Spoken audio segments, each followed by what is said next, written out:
semestre seja o melhor possível, né? O melhor que eu puder oferecer para vocês. Então, a gente tem aí dois tipos de atividades, que são as atividades assíncronas. O que é atividade assíncrona? É atividade que não exige horário de encontro. Então, são atividades que eu vou, textos que eu vou postar lá na nossa sala de aula, são vídeos, aulas que eu vou postar lá, slides, conteúdos de apoio, eu vou postar lá até filmes que a gente vai assistir. Então, são atividades assíncronas que podem ser feitas, ser lidas, ser assistidas, nos horários que vocês quiserem. Então, tem uma flexibilidade de horário. Porque às vezes a gente está em casa, a gente tem tempo, mas aí a gente mora com um monte de gente, o pessoal faz barulho, às vezes a gente tem que estudar na mesa da cozinha e passa 10 pessoas na cozinha. Eu sei porque eu já passei por isso.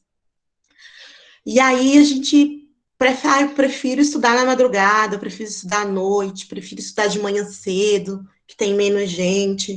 Então, as atividades assíncronas permitem que vocês estudem o conteúdo no horário que é definido por você. Então, vai depender da sua organização, né? Definir esse horário de estudo. A gente sabe que tem muita gente que não tem ambiente de estudo em casa, né? Então, o que eu fiz? Eu preciso registrar a frequência, porque a universidade colocou a gente para dar aula remoto, mas ele colocou um diário de classe do mesmo jeito. E eles querem que a gente registre a frequência. Como é que eu vou registrar a frequência de atividades assíncronas se é o dia inteiro que o aluno tem para fazer uma atividade? Então, eu deixei lá todos os dias o formulário de presença. Eu coloco lá às 9 horas, mais ou menos, 8 horas, 9 horas, e fica até. Eu digo que deixo até às 8 horas. Mas vocês, não sei se vocês já perceberam, mas eu deixo até de tarde. De madrugada eu também gosto, Isabelle. Eu sou da madrugada, porque eu trabalho melhor, que é mais silencioso, não tem ninguém enchendo meu saco, não tem mensagem. Isso aqui está acabando com nossos estudos. Mensagem chegando toda hora pra gente. Então, assim, quem faz o horário do estudo é cada um de vocês, tá? Então, vocês que vão definir. As atividades assíncronas permitem isso. Só que a universidade deixou aí como obrigatório uma atividade síncrona, que é esse momento que exige aí a presença virtual de vocês e da professora. A universidade não definiu um tempo, né? Por exemplo, lá em Manaus, o pessoal entra 18 horas e, aliás, 1 hora da tarde sai às 18, fica lá. Só que o que nós decidimos no ICSIS, né? Que essas atividades síncronas, elas vão ser curtas, porque às vezes 1 hora que a gente fica no Google Meet consome uns dados absurdos. Eu fui descobrir isso, né? Há pouco tempo. Então, muita gente começa, se for usar todos os dias à tarde, vocês não vão ter condição, né? Olha, eu que estou no Wi-Fi, eu perdi a conexão no meio da aula, tive que vir para outro lugar da casa para eu conseguir falar com vocês. Então, o que nós acordamos? Acordamos essas atividades síncronas nas disciplinas que tem 75 horas, são 3 atividades por semana, segundas, quartas e sextas, com duração de 40 minutos a 1 hora. Eu fiz ontem lá com o primeiro e o segundo período, durou mais ou menos 1 hora, 1 hora e 15, mais ou menos, a atividade. Mas é justamente para não consumir tanta coisa de vocês, né? Então, essas atividades assíncronas eu vou exigir um horário, mas eu não vou pontuar a frequência. A frequência vai ficar lá disponível para vocês assinarem durante o dia, tá bom? É o que eu posso fazer para que vocês se organizem e deixem aí o horário, façam o horário de vocês, o horário de estudos que for melhor para vocês. Porque não é só ler, é ter um ambiente de estudo. E aí, na casa da gente, nem sempre a gente tem. Eu, por exemplo, só estudo quando meu filho dorme. Não tenho muito o que fazer. Então, a gente vai definindo esses horários de acordo com a necessidade de vocês. Como eu falei, muitos alunos tiveram que voltar a trabalhar à tarde, muita gente está trabalhando à tarde, tiveram que conseguir emprego por causa da situação da família na pandemia. Então, a gente compreende isso e eu tenho sido, assim, flexível o máximo que eu posso. Agora, o que a gente precisa que vocês façam? Eu preciso que vocês estejam o tempo inteiro, todos os dias, pelo menos uma vez por dia, entrar lá na sala de aula do Google, sala de aula, que eu vou estar sempre com uma novidade lá. Eu sempre vou colocar um conteúdo, eu estou sempre colocando alguma informação, sempre colocando aí alguma atividade. Então, eu estou sempre alimentando todos os dias a página do sala de aula. Por quê? Porque a nossa plataforma principal de trabalho é o Google Sala de Aula. O WhatsApp é muito bacana, mas é uma plataforma de apoio. A principal é o Google Sala de Aula. Então, aí às vezes eu entro lá e falo, gente, postei uma coisa lá no Sala de Aula, vão lá ver. Né? Porque, assim, o que eu percebo é que é uma plataforma um pouco difícil, pouco familiar para vocês, mas aos poucos vocês viram, né? Que é uma coisa fácil, ela é meio interativa, assim, bem interativa. Você consegue entrar e ela não consome tanta coisa, não é tão pesada assim. Tá? Então, o que eu preciso de vocês nesse momento é a compreensão de entrar lá na sala de aula e de acessar os conteúdos que estão lá, tá bom? Todos os conteúdos vão estar lá, cada dia eu coloco uma coisa e vamos, se vocês quiserem perguntar por lá também. O WhatsApp é importantíssimo, mas ele não pode ser o único instrumento de trabalho. Né? A gente viu, por exemplo, algumas disciplinas em outras universidades, em outros cursos, que trabalharam só com WhatsApp. O grupo do WhatsApp vira um caos, né? A gente postando texto, conteúdo, vídeo de aula, tudo dentro do grupo, é muito difícil. Então, assim, nós resolvemos, todos os professores, eu acho que o único professor que não vai dar a sala de aula, acho que é o Magela, pelas razões que vocês já conhecem, né? Eu não preciso falar. Então, mesmo assim, ele se comprometeu de, pelo menos, conhecer a plataforma. O Magela é o Magela, né? Pelo menos conhecer a plataforma para tentar oferecer para os alunos nas disciplinas dele. Mas os outros professores, a Magelinha, né, tadinho? Ele queria dar aula pelo telefone, homem. Magela não existe, não existe. É uma pessoa. Eu acho que o Magela vive a crítica ao capitalismo, assim, de uma maneira muito pessoal, né?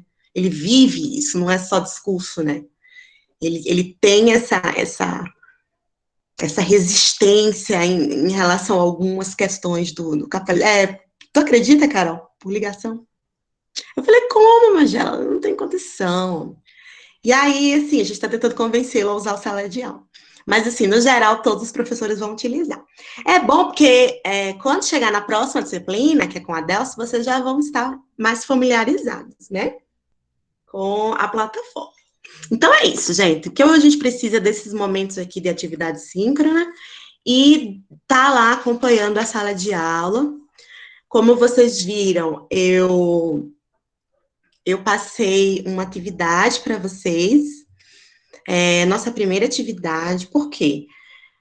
Os textos que eu deixei lá, né, que eu vou deixando na sala de aula, eu acho que esses dois primeiros vocês já tinham xerocado, né? Vocês já tinham ido lá na página, já tinham ido lá na página xerocando os primeiros textos.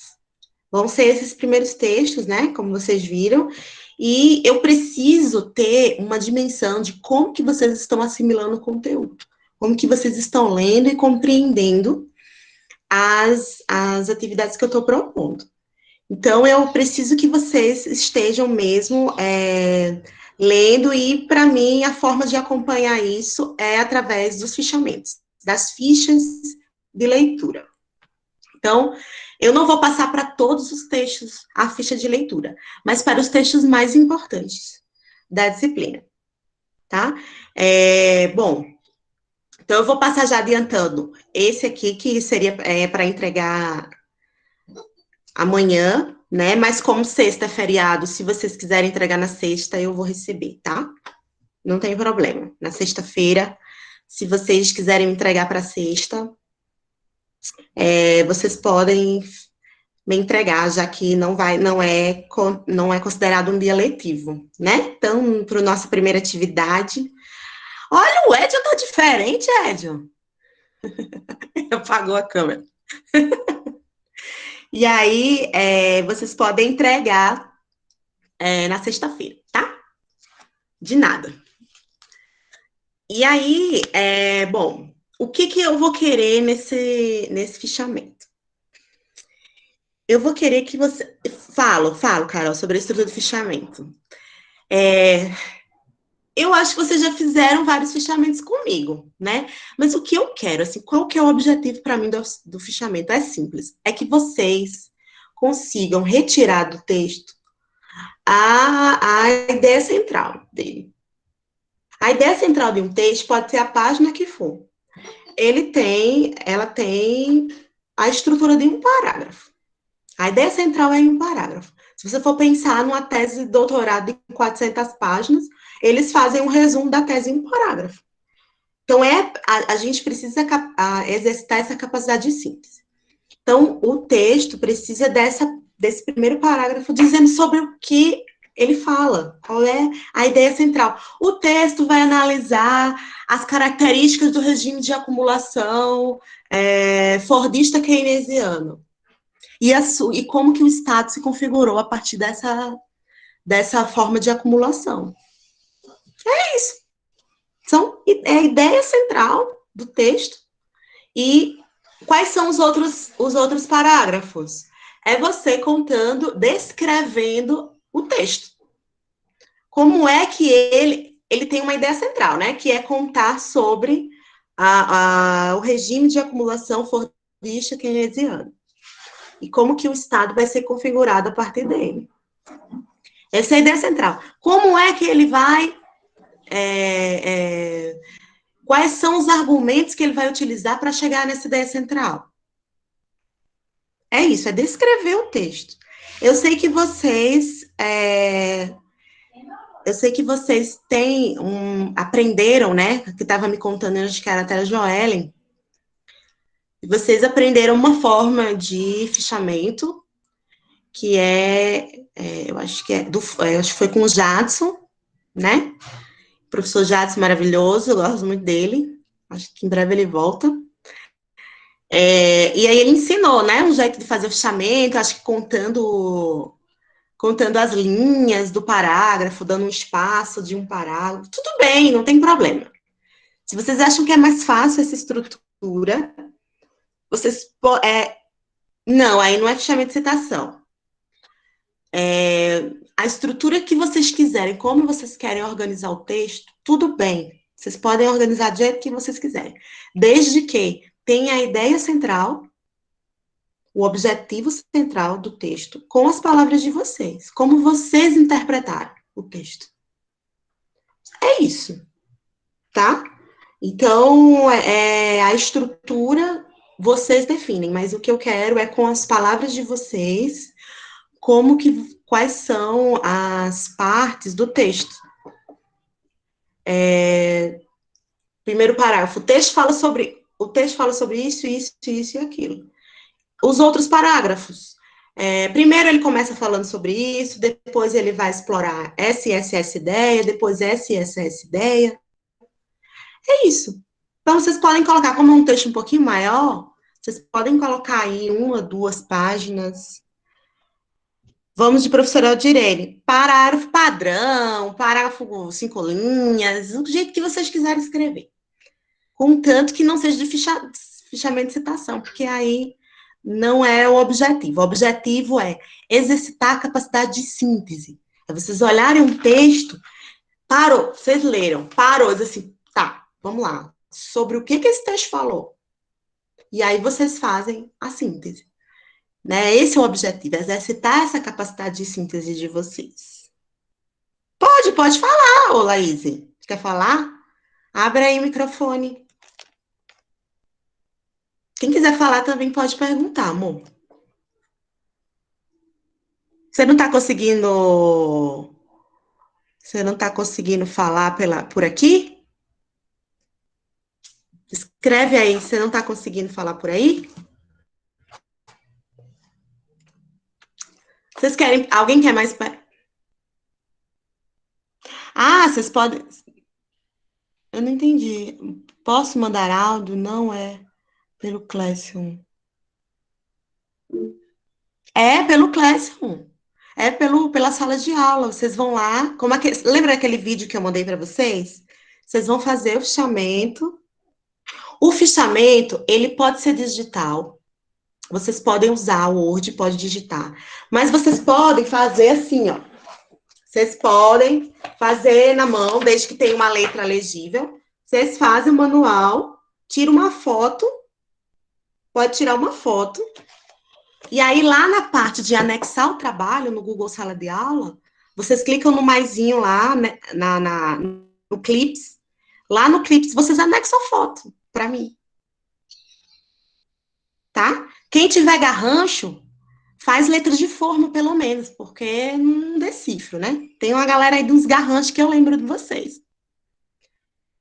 Então, pode ser, pode ser escrito manual e tira a foto e manda para mim. Legível, que eu possa ler tudo que está lá. Ou vocês podem fazer pelo Word e me mandar. Sabe uma coisa que eu tenho feito? Eu tenho usado uma coisa aqui bacana no meu celular, que é o bloco de notas. Eu tenho usado o bloco de notas, ó, para escrever as coisas, porque depois eu consigo mandar. É uma opção também. No meu celular tenho feito isso. Mas vocês podem fazer no Word, anexa no Word. Quando vocês mandam o trabalho, ninguém vê, tá, gente? Só quem vê sou eu. Vocês mandam lá, entregam, vai para uma pasta do professor da disciplina. Então, não fica, não se preocupe que não fica lá disponível para todo mundo ver no Google Sala de Aula. Uma pasta no Google Drive que o professor tem acesso com todos os trabalhos. Inclusive, o professor já pode dar a nota. Ele pode, vocês podem receber a nota por um e-mail no Google Sala de Aula. É um aplicativo fantástico. Então, você é do garrancho, né, Tainara? Então, por favor, se for do garrancho, faz pelo menos letra de forma, para a professora não sofrer tanto, né? Tá bom? Então é isso, gente. O que eu quero é uma síntese do texto. Esse texto, quando vocês abrem ele realmente tá bem pesado. Ele tá pesado porque, para deixar ele maior, eu tive que mudar a configuração desse texto, do texto 1. Se vocês quiserem, eu tenho uma outra versão que ela tá escaneada. Ela é mais ruim de ler, mas ela é mais leve. Se vocês tiverem dificuldade para abrir esse texto, me mandem uma mensagem que eu vou tentar mandar em outro formato, tá bom? Porque pode ser que eu tenha vocês tenham alguma dificuldade de abrir. Aplicativo de quê? Do celular? É o bloco de notas do celular. Todo celular tem bloco de notas. E aí você pode. Eu tenho feito assim, né? Às vezes eu digito uma coisa e eu consigo mandar, como se fosse o Word. Não sei se muda, né, de telefone para telefone, que o meu é aquele Xing Ling Redmi, igual da... Quem é que tinha um? Era a Sara, né, Sara? Sim, igual a Sara tinha igual o meu. Não consegui mais sair dele. Então, fica assim, tá bom? Vocês podem mandar até a sexta, tá lá, atividade atribuída até o dia 1º, né? Então, eu vou colocar até o dia 2 para vocês, tá? Porque vocês ainda estavam aí se inteirando, mas a gente vai ter precisar semana que vem dar uma acelerada, porque a disciplina é muito grande e a gente tem pouco tempo para fazer. Bom, vamos lá para o conteúdo, né? Então, eu passei esse primeiro texto, que, na verdade, ele não tem o objetivo de falar do modelo de Estado atual que nós temos, mas ele fala de um modo, de uma configuração do Estado que se deu aí no pós-guerra e veio se desenvolvendo até o final até a década de 70, mais ou menos, né? Que é esse Estado, esse modelo de Estado keynesiano. Lá na introdução, depois eu fui ler o texto, eu vi que o primeiro parágrafo está resumindo a ideia central do capítulo. Vocês viram, né? Que tá fácil? O primeiro parágrafo está dizendo, o capítulo fala sobre isso, isso e isso. De graça, não sei qual é a dificuldade. E tá lá escrito o que fala o primeiro capítulo, o que fala o segundo capítulo. O fichamento é sobre o primeiro, eu deixei lá disponível no texto 1 o primeiro capítulo, né? O que é interessante que a gente apreenda agora, nesse momento, é que, como essa disciplina, ela está falando de Estado, né? Em outras disciplinas, vocês, como economia política ou alguma disciplina de FHTM, a gente está falando de um regime de acumulação de capital, mas, por exemplo, o pessoal da economia política está falando das relações de trabalho. O pessoal da FHTM está falando desse modelo de acumulação, mas está falando do papel específico que a assistência social assumiu naquele período, que o serviço social assumiu naquele período. Qual é o meu enfoque? Eu estou discutindo o Estado, a formação do Estado, como que o Estado está configurado a partir desse modelo, desse regime de acumulação. Então, o que eu acho bastante interessante nos cursos de serviço social, e que eu tenho realmente uma admiração muito grande, como cientista política, é que o serviço social, ele assume uma perspectiva de análise baseada no materialismo histórico, no marxismo. Então, o serviço social, ele analisa o Estado a partir do marxismo e do materialismo histórico. Outras áreas, como, por exemplo, a economia, vão analisar o Estado a partir de outras perspectivas. Por exemplo, alguns teóricos analisam o Estado como um modelo que está completamente fora das relações, que não tem a ver, que está num outro nível, né, de independência em relação às relações de trabalho que estão acontecendo aqui. Aos modelos, às forças produtivas, as relações de trabalho que estão acontecendo aqui. Aí esse Estado aqui, liberal, né, na perspectiva liberal, não tem nada a ver com essas relações de trabalho aqui. Porque para eles, essas relações de trabalho têm autonomia em relação ao Estado.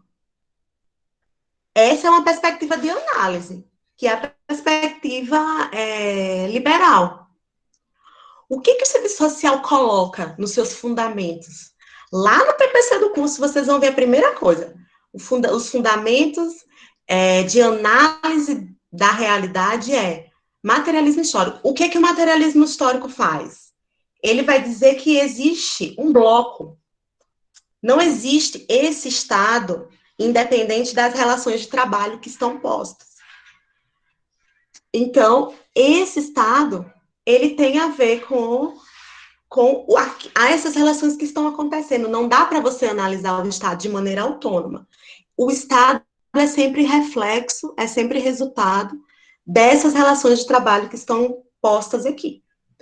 Então, é por isso que quando a ciência política vai analisar o Estado na perspectiva que o serviço social exige, o Estado não pode ser analisado por si mesmo. O Estado precisa ser analisado a partir de regimes, do que eles chamam de regimes de acumulação, que são aí arranjos das forças produtivas, das relações de produção, que vão aí formando esse Estado, esse modelo de Estado. Então, eu não consigo analisar o Estado sozinho. Eu tenho que analisar as relações de produção que estão ali alicerçando o Estado. Porque o Estado é produto dessas relações. Então, então, para eu discutir Estado, eu preciso voltar na economia política e discutir esse regime de acumulação fordista keynesiana. O que vocês estão falando? Vamos lá. Tem uma introdução antes do capítulo 1? Tem.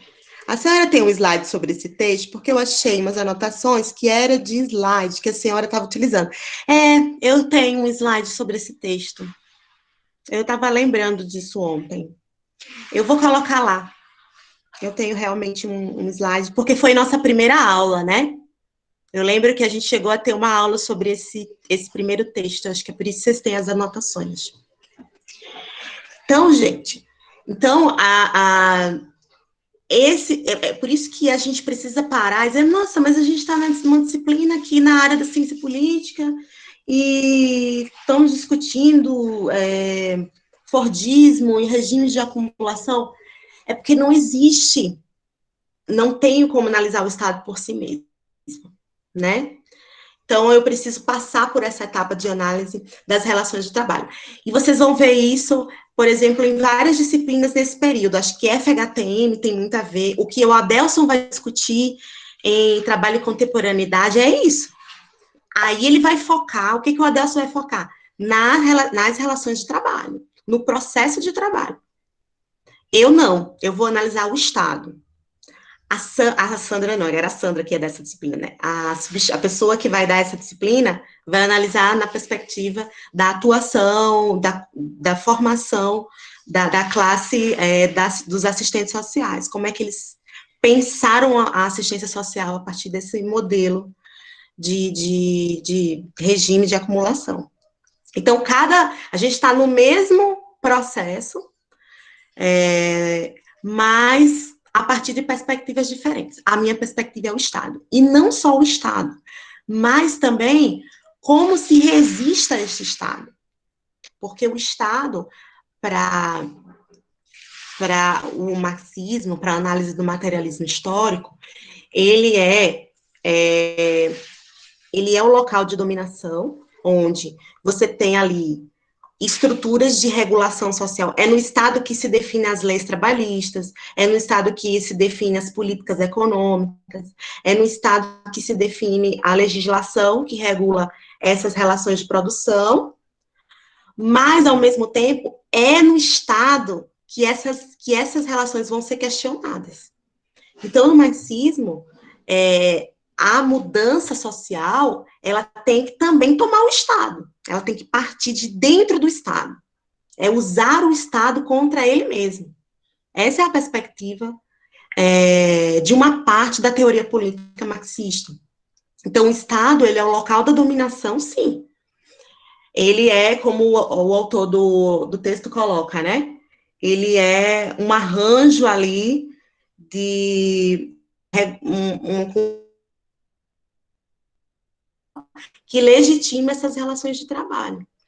Mas ele também é um espaço que pode ser conter a resistência, né? Você pode se apropriar de alguns aparelhos do Estado para tomar o próprio Estado, para refazer as políticas públicas, para refazer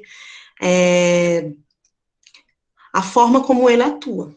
Então, o Estado, ele é esse espaço de dominação, mas ele também é um espaço de resistência. Por exemplo, a gente está dentro de um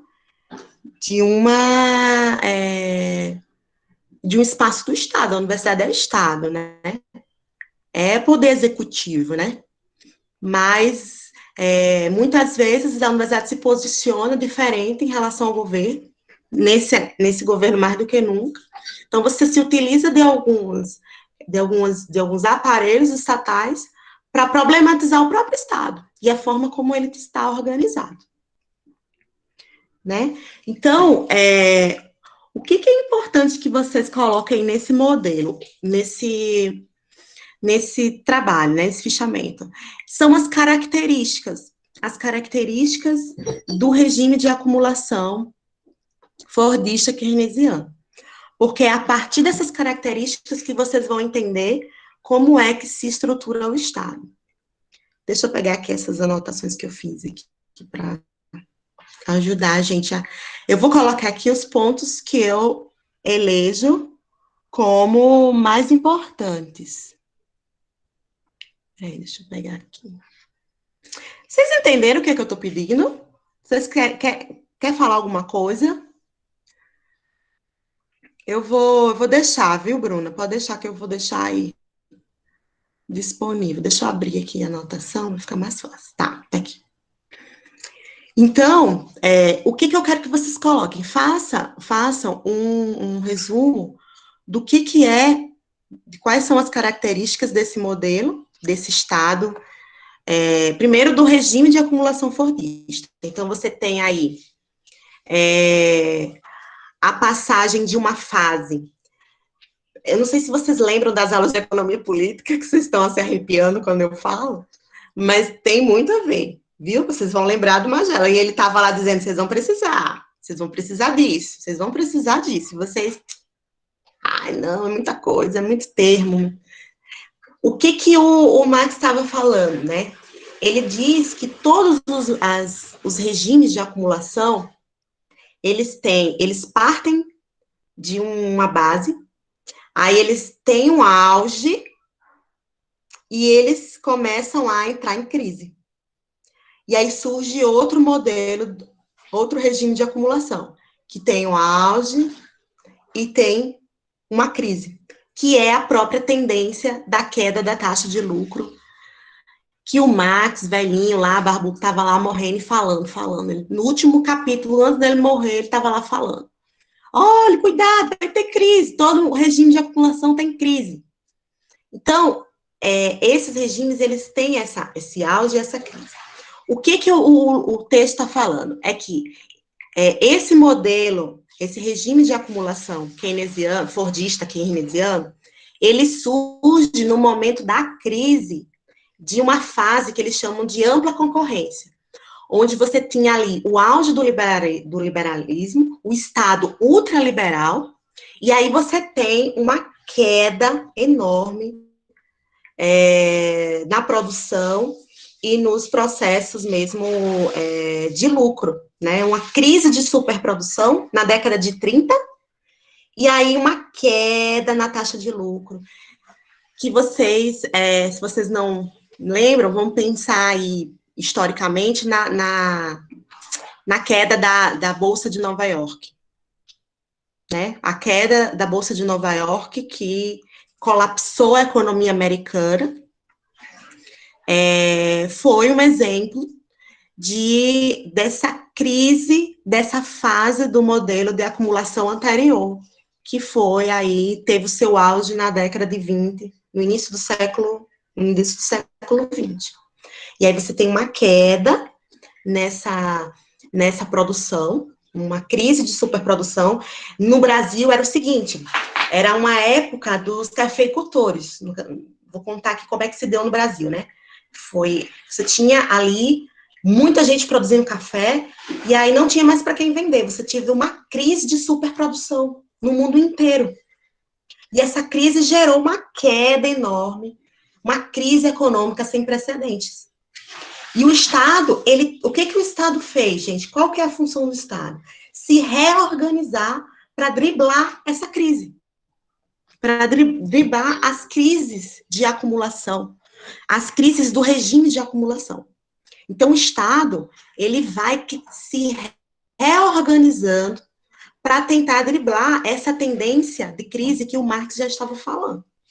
Quando a gente fala de crise de acumulação, não é que o regime capitalista entra em crise. O que entra em crise é aquele modelo de acumulação do capital. E o Estado vai se refazer, ele vai tentar criar uma política para driblar esse momento de crise. Então, é isso, esse Estado keynesiano, esse Estado de bem-estar social, nasce numa tentativa de driblar essa crise do início do século XX. E aí, esse modelo nasce nos Estados Unidos, né? É um modelo que demanda que o Estado se organize. Deixa eu ver o que vocês estão falando ali no grupo. Que o Estado intervenha na economia, porque o Estado, nesse momento, o Estado precisou intervir na economia para poder regular esses arranjos de produção, para poder a economia se recuperar. Então, o Estado, ele funciona ali como um apaga-incêndio. Então, você tem ali lucro, lucro, lucro, lucro, lucro, chega no auge, começa a crise, crise, crise, crise. Aí quem é que salva da crise? É o Estado. O Estado intervém. Isso que aconteceu no início do século XX. Gêneto está entrando. Peraí. Gêneto e Karine. Olá. É que eu perdi a minha página. Tá. Vocês entenderam essa parte, né? Então, o Estado keynesiano, ele surge aí. Quais são as características que eu gostaria que vocês pontuassem lá no texto de vocês? Primeiro, as características desse novo Estado. É um Estado de amplo intervencionismo, um Estado que vai o tempo inteiro colocar ali a sua colher na economia. Então, você tem aí um modelo de Estado que vai propiciar uma série de benefícios, principalmente entre as classes industriais. Então, o Estado vai aí ser o grande incentivador do desenvolvimento industrial. Porque a crise da década de 20, né, do final da década de 20, foi uma crise do setor primário. Então, qual foi a estratégia do Estado? Tá, o setor primário entrou em crise, vamos desenvolver o setor industrial. Então, o Estado entra aí como o grande incentivador do desenvolvimento industrial. Depois, você tem ali um novo modelo um novo papel que alguns estados assumem, uma espécie de imperialismo mesmo. Né? Então, os Estados Unidos, eles entram em crise, mas o Estado keynesiano consegue alavancar a economia americana. Então, o Estado americano assume um papel de hegemonia muito grande diante do mercado internacional.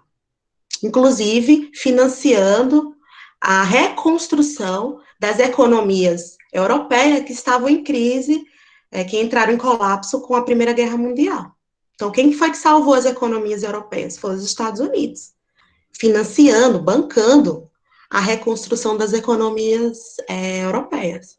Mas bancando, deixando o modo o modelo americano dominante, o modelo de Estado americano dominou o mundo inteiro. Então, o Estado americano se colocou como protagonista nesse momento, como um império mesmo, que foi expandindo aí, não só na América Latina, mas na Europa, de uma maneira geral. Depois é que a Europa foi oferecer um contraponto, mas nesse momento, você tinha um destaque, esse estado de bem-estar social, a economia americana ganha destaque. E como ela vai o tempo inteiro reconstruir as outras economias afundadas na Primeira Guerra Mundial. Também, você tinha, a partir desse intervencionismo do Estado, esse incentivo à indústria, setor primário entrou em crise, vamos incentivar setor industrial, E aí entra o que é um pouco que o Adelson vai discutir na disciplina dele, que é uma nova forma de gestão da produção. Qual era a nova forma de gestão da produção? Era um modelo de produção em grande escala, produção em massa, linhas de produção, né, com baixo custo. Você vai produzir muito em grande escala para o mundo inteiro, para abastecer o mercado mundial, e você vai diminuir os custos desse produto, que é um pouco o modelo de produção fordista. E o modelo de produção fordista aparece aí como um modelo que deu mais certo e que o Estado começa a apoiar as indústrias para que eles sigam esse modelo de produção fordista, né? Isso também vai gerar, dentro da nossa cultura, naquele período, uma ideia, principalmente, no Brasil chegou um pouco depois, no Brasil chegou na década de 50. Estou falando no mundo. No mundo, esse modelo de Estado chega um pouco antes nos Estados Unidos e na Europa. Esse modelo industrial do Estado incentivar a produção em grande escala também fazia com que o Estado incentivasse o consumo. Então, as pessoas começaram a ter TV, as pessoas começaram a comprar carro, as pessoas começaram a comprar bens industriais, né? Foi a época das grandes propagandas, dos grandes investimentos em marketing, propaganda, né? Se a gente for ver a história da publicidade, foi um momento em que a publicidade ganhou um papel muito importante, porque, como dizia o nosso velho barbudinho, Marx, né? O Estado, ele se sustenta, o grande sustentáculo do capitalismo fazer com que as pessoas queiram comprar, incentivar o consumo, criar necessidades de consumo, já dizia o velho barbudo, criar necessidades de consumo. Então, o papel da mídia, desse que chamam de estilo americano de vida, né? Esse modelo americano, o jeans, o enlatado, a TV, né? Esse conjunto de produtos americanos entrou em grande ascensão, na indústria de publicidade especialmente. Então, você tem ali um incentivo amplo, né, ao consumo de bens, que é a ideia do American Way of Life, que, né, quer dizer, o estilo de vida americano que se padronizou. Foi interessante, eu sou natalense, né, como vocês já sabem, do Rio Grande do Norte, e teve uma época, em Natal, que os americanos construíram uma base militar em Natal. E aí eles criaram uma base militar e chegou, faz parte da história do Natal, chegou assim, 200 soldados americanos morando em Natal, que as moças ficaram enlouquecidas, né, com os caras, os gringos andando ali da aeronáutica, os gringos andando ali na rua de Natal, de calça jeans, que o pessoal nunca tinha usado, estou falando da década de 30, né, calça jeans, começou a aparecer enlatados, grande quantidade de enlatados, inclusive o termo forró, né, que era a dança típica do Natal, os americanos que nomearam, né, porque era uma festa, o pessoal lá dançando, tocando triângulo e zabumba e dançando, e aí disse que os americanos diziam assim, nossa, é uma festa for all, uma festa para todos, e eles batizaram o forró de for all, só que o potiguar não sabia o que era for all, para todos. Aí começaram a dizer for all, forró. Aí o forró, o termo forró, veio da influência americana na cultura nordestina naquele período, que nomeou, inclusive, as nossas manifestações artísticas, musicais, né? Então, quem batizou o forró foram os americanos, vocês acreditam nisso? For all. Tem um monte de série, filme, documentário da presença americana no Nordeste, né? Como isso influenciou um pouco na nossa cultura. Pro mal, não pro bem. Então, gente, você tem ali essas características. Vamos resumir aqui para ficar mais fácil? 1, intervencionismo estatal. Eu vou gravar, tá? Tá gravando. 2, ampliação do papel do Estado americano nas economias mundiais. Então, você tem aí a ascensão da hegemonia americana, imperialismo americano. 2, modelo de acumulação fordista, né? Uma forma de gestão de produção em grande quantidade. E 3, a mercadificação da cultura, essa forma aí, esse incentivo ao consumo de bens aí, bem American Way of Life, né? Então, essas são características, tá? Desse novo regime de acumulação. Deixa eu entrar no bate-papo para ver se tá tudo bem. Tudo bem aí, né? Ok? Pé de serra, era mais bonito pé de serra, não era não? Mas aí, for all.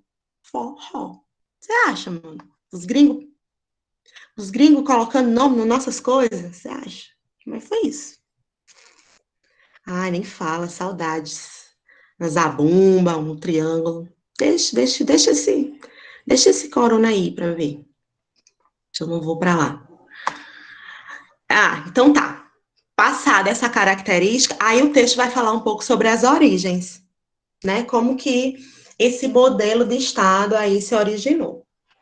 E aí, é o que eu já falei, né? Esse modelo, ele se origina da necessidade que se tinha de superar a crise aí de superprodução do final da década de 20, né, ao longo da década de 30. Então, foi o governo americano que criou, era como se fosse um projeto de resgate da economia americana. Deu certo lá e foi importada para as economias europeias e latino-americanas também. Só que aqui, esse modelo keynesiano, ele foi um pouco mais tarde, ele chega aí com muita força na década de 50, né, e soube aí um pouco antes aí do fatídico golpe de Estado, mas ele se consolida também em alguns momentos desse Estado autoritário da década de 60 no Brasil, né? Ele também aí está, se eu vou pegar a forma como o regime militar entendia a economia, intervia na economia, tem todas as características do Estado keynesiano, né, no Brasil.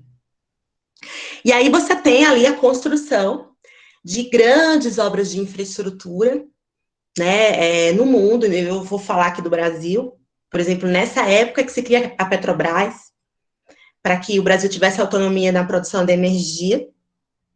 É a época em que você tem alguns direitos trabalhistas, porque isso foi o que eu posso dizer? Foi uma estratégia do Estado. O Estado começa a incentivar e legitimar os sindicatos. Por que eles querem criar os sindicatos, criar leis trabalhistas? Porque eles queriam ter controle sobre o Estado, sobre o sindicato. O Estado queria ter controle sobre o sindicato. Então, o Estado começa a criar algumas leis trabalhistas, primeiro que é para acalmar os ânimos, porque naquele período você tinha ali já o movimento socialista e os partidos comunistas com tudo. Então, foi uma forma do Estado dar uma apaziguada ali, baixar um pouco o incêndio que os partidos comunistas provocaram na classe trabalhadora. Então, foi uma forma de dar uma harmonizada aí nos conflitos entre patrões e trabalhadores. Aí, o Estado brasileiro começa a criar uma série de legislações que regulam as relações de trabalho. Então, foi uma época também da criação da Previdência Social, da ampliação dos direitos trabalhistas. Foi uma época que se criou o salário mínimo. O salário mínimo que tem ali, que foi muito, inclusive, muito benéfico para os próprios industriários, para os próprios patrões, porque imagina o salário mínimo, olha, você vai estipular um salário mínimo independente do lucro que você dá. Se você deu 50% de lucro, você vai ganhar o salário mínimo. Se você deu 100, 150% de lucro, você vai ganhar o salário mínimo. Ou seja, esse salário mínimo, ele aí duplica, triplica, quadriplica os processos de mais-valia, se a gente for pensar, né? Ainda mais, por exemplo, nessas indústrias de carro, nessas indústrias de bens de consumo duráveis, né? Houve também regulações nas jornadas de trabalho, né? O Estado começou a morder e a soprar o sindicato, então tá, vocês estão legalizados, mas vocês vão ter que seguir uma determinada cartilha, vocês não vão questionar o sistema, vocês vão reivindicar alguns direitos pontuais dos trabalhadores, mas vocês não podem questionar o sistema capitalista. Então, o sindicato ficou nesse meio tempo, quer dizer, era uma espécie de acordo entre a classe trabalhadora e o próprio Estado.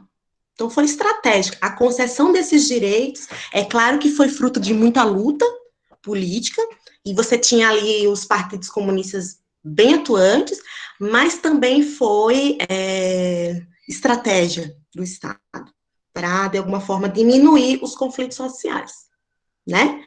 Então, foi conquista, todo direito que beneficia a classe trabalhadora, eu entendo como conquista. Mas também foi, existia ali uma certa conivência do setor industrial ali com a concessão desses direitos. Então, a gente tem que ver as coisas pelos dois lados, tá? Principalmente nós que estamos ali partidários da abordagem do materialismo histórico, né? E aí você tem também uma época de que os bancos, né, principalmente os bancos internacionais, como o Bird, você tinha ali uma época de controle dos bancos e das instituições financeiras. O pessoal diz assim, aquele pessoal lá acho que vocês viram, não sei se mês passado, FHTM, essa coisa, você vê algumas pessoas que defendem esse modelo, os bolsonaristas que defendem a volta da ditadura militar, eles falam muito isso, assim, eles falam assim, na época da ditadura, o governo construía muita escola, o governo construía muitos hospitais, não faltava leite de hospital, não faltava escola, não tinha escola particular. Foram feitas grandes obras, a estrada, a Transamazônica, não, a Transamazônica foi depois, mas estradas, rodovias. Você tinha ali as pessoas que defendem esse modelo ditatorial, dizem que naquela época o Estado construía grandes coisas. Grande parte das universidades, inclusive, foram construídas nesse período. Com que dinheiro? Com que dinheiro? Como é que o Estado tinha tanto dinheiro para construir tanta coisa? Para oferecer tanto, incentivar aí as grandes obras de infraestrutura, de incentivo à produção. Pedindo emprestado, amigo. Pedindo emprestado com o Pires na mão, lá para os americanos e também em uma parte para os bancos europeus. Dizer, ó, você me empresta um dinheirinho que eu quero fazer bonito lá no meu país. Aí você me empresta? E aí o governo brasileiro, falando no caso do Brasil, mas isso aconteceu na América Latina toda, foi ali que nasceu a dívida externa do Brasil. E aí você ia lá, os grandes bancos internacionais começaram a financiar os países em desenvolvimento, os países desse chamado, não gosto muito desse termo, do chamado terceiro mundo.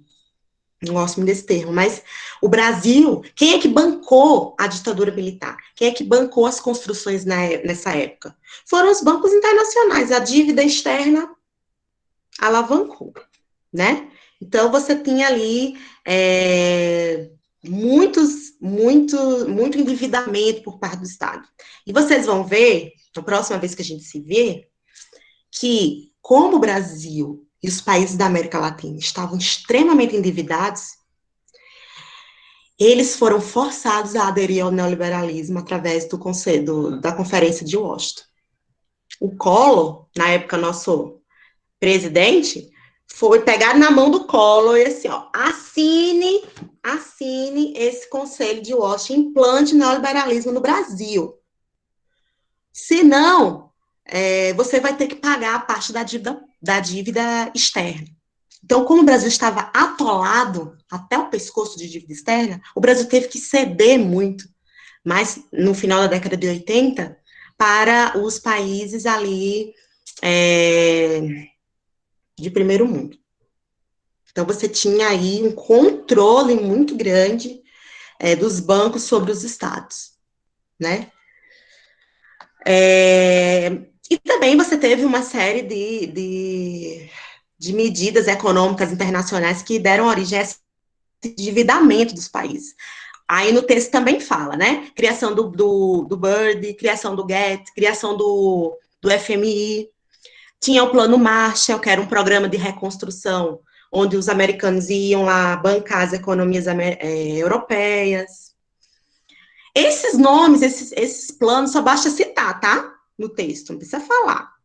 Eu sei do que vocês vão estar falando. Então, você tinha uma comissão que se criou, capitaneada aí pelos Estados Unidos, a Comissão Econômica para a América Latina e Caribe, que foi aí os bancos aí financiando as economias latino-americanas, né, para incentivar as relações comerciais. Então, essas são as características desse Estado, né, que de alguma forma vai ser resultado desse rearranjo das forças produtivas a partir do regime de acumulação fordista, keynesiano, que é um bloco fordista keynesiano, né, é bloco. Não tem essa coisa, porque muita gente que interpreta o marxismo interpreta mal, diz assim, a economia está aqui, o Estado está aqui. A economia determina o Estado. Não é isso. É um bloco.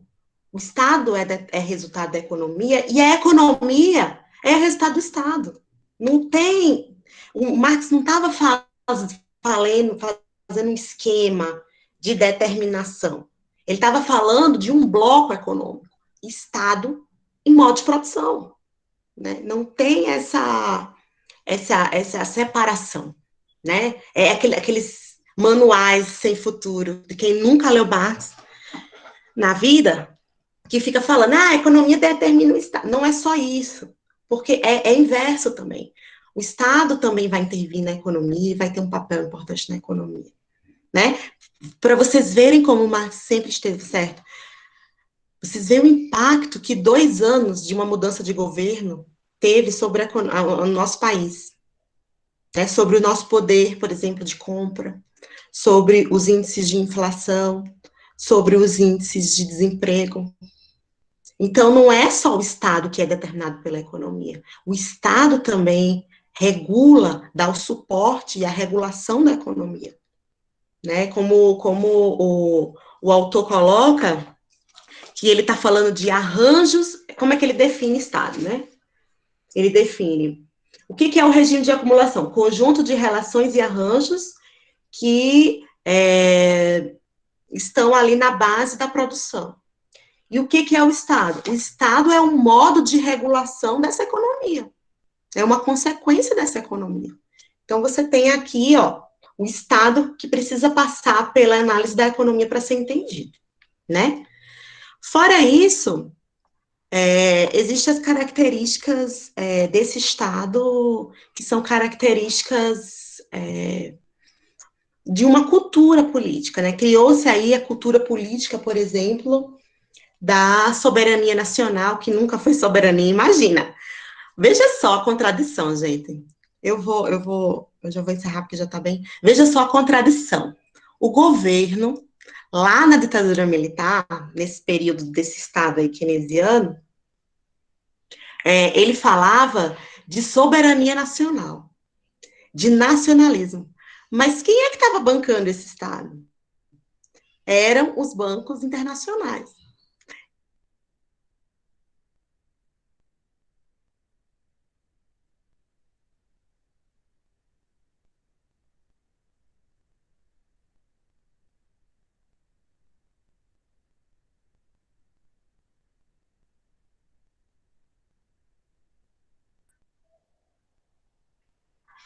Voltei. Eu acho que eu voltei. Então, veja a contradição aí. Ele fala de soberania nacional, mas ele põe em xeque a soberania nacional com o acúmulo aí de uma dívida externa, que depois, se vocês vão ver mais para frente, forçou alguns países da América Latina a aderirem ao novo regime de produção, o novo regime aí de acumulação, que deu origem ao modelo neoliberal no Brasil, na América Latina, né? Então, era um discurso de soberania nacional, mas por trás, quem é que bancava esse discurso? Eram os outros países imperialistas. O Brasil nunca foi tão subserviente aos outros países como foi nessa época da ditadura militar. Mas qual era o discurso que estava nas rádios, né, e na boca do povo? Era de que nós éramos uma nação independente e soberana. Nunca aconteceu. Isso é ideologia, como a gente viu. Ideologia. Mascaramento da realidade, né? Aquilo que deixa de ser dito. Ideologia no sentido do marxismo mesmo, né? Vocês conseguem compreender essas características? Travou de novo? Vocês estão me escutando? Sim, comissão eleitoral. Quem é comissão eleitoral, gente? Sim, pronto. Vocês conseguiram identificar essas características que eu quero que vocês coloquem lá, tá?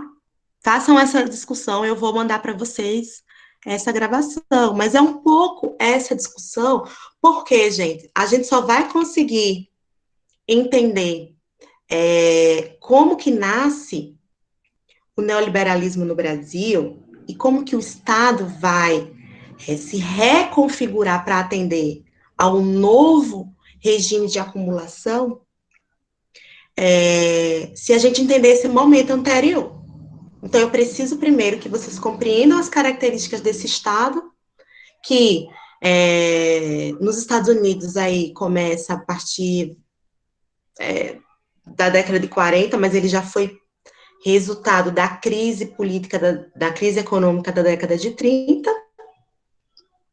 Então, é esse Estado que nasce na década de 40 na economia americana, mas no Brasil ele demorou um pouco mais e apareceu aí na década de 50 e até durar aí a década de 60, esse modelo de Estado.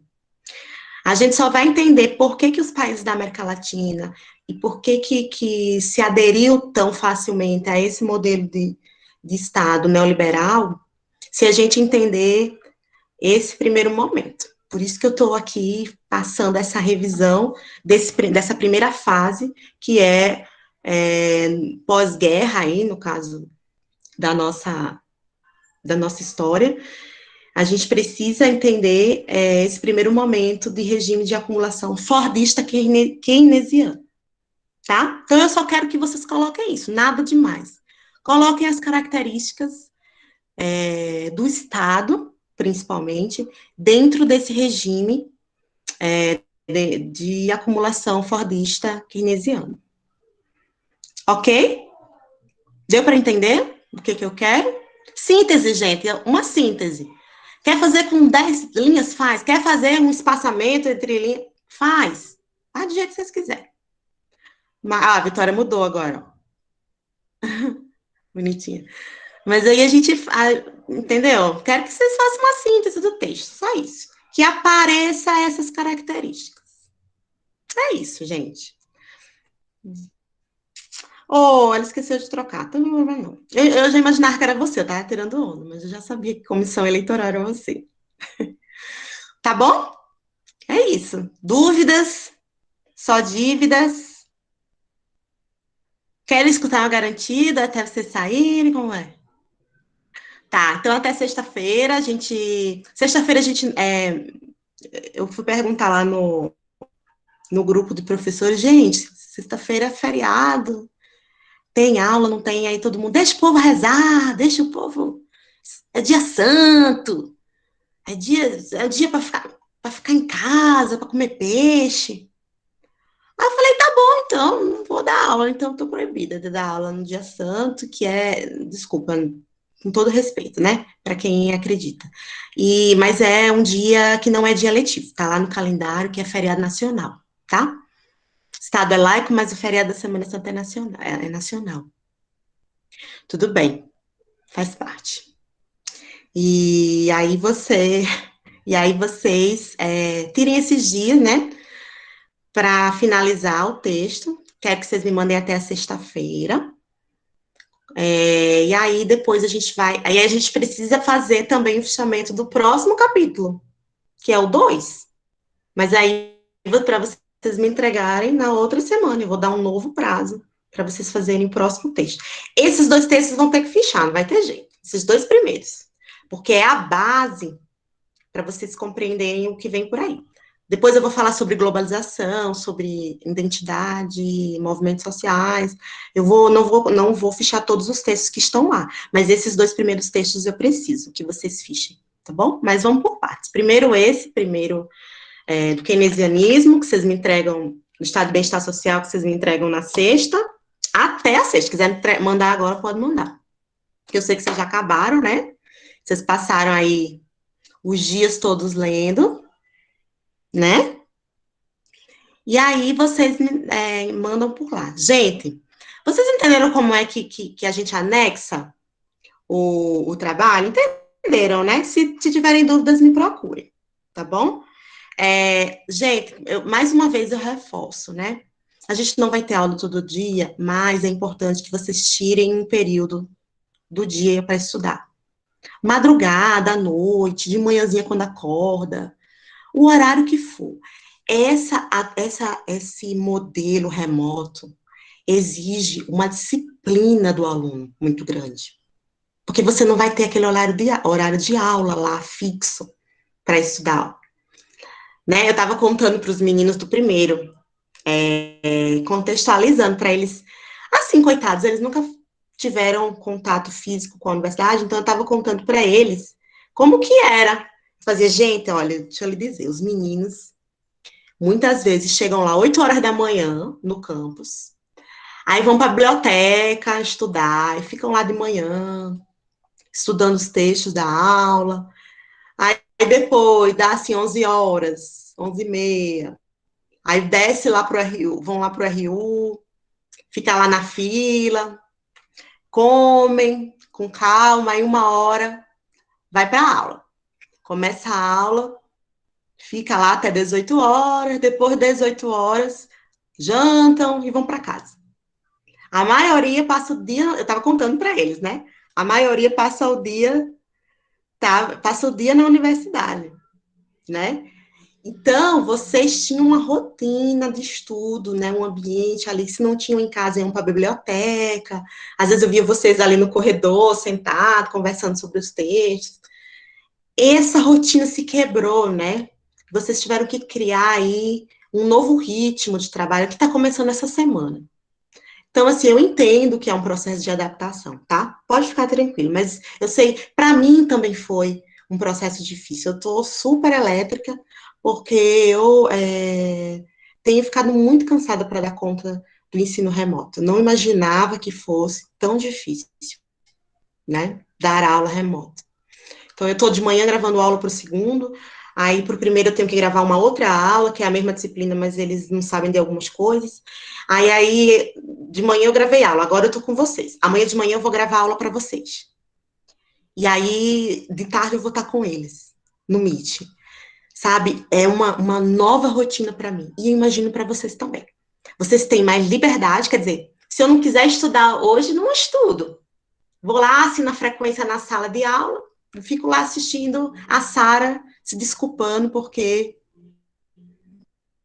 votava na Juliette. E o Gil chorando lá. Gente, fazer um parêntese. Que horror, né?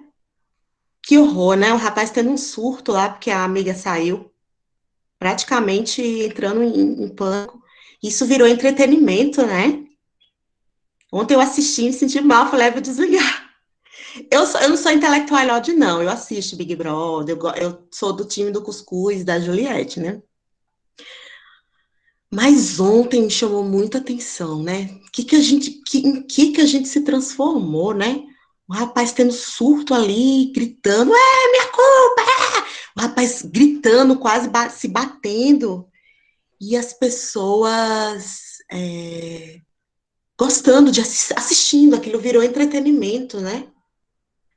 E não é uma novela, é de verdade. Aquela pessoa estava sofrendo, né? De verdade, chorando de verdade. E a gente assistindo aquilo como uma forma de entreter. Ou seja, o sofrimento psíquico virou entretenimento. É muito complicado isso, né? Mas é essa nossa cultura, é o que a gente se transformou também, né? É assim mesmo. Só um adentro mesmo.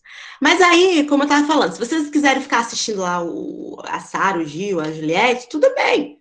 Vai lá a frequência. Mas aí não dá, porque depois vai acumulando.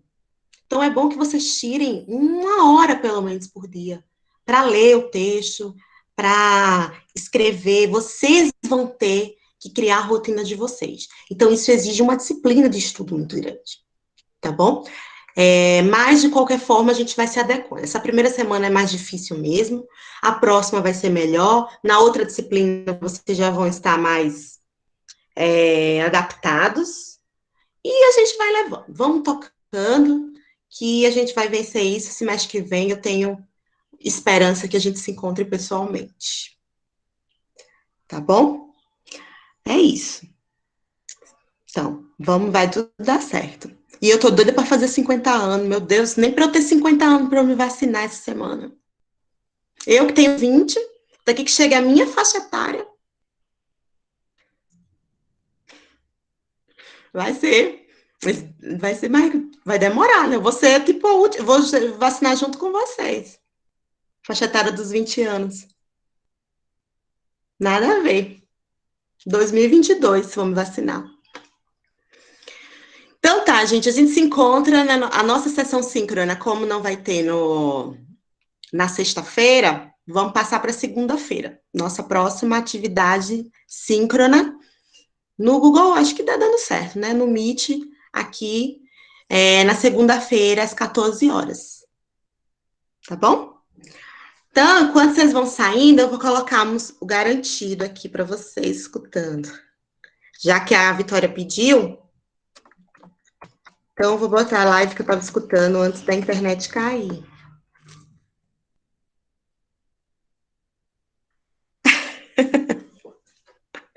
Podem sair, tá, gente? É brincadeira. Tô esperando aqui vocês saindo, porque eu tô gravando. E eu tenho que ser a última a sair. Ai, Bruna, deixa eu ver aqui se eu consigo colocar. Tava assistindo tão empolgado, garantido, aí caiu. Tá aqui, ó, que eu tava assistindo.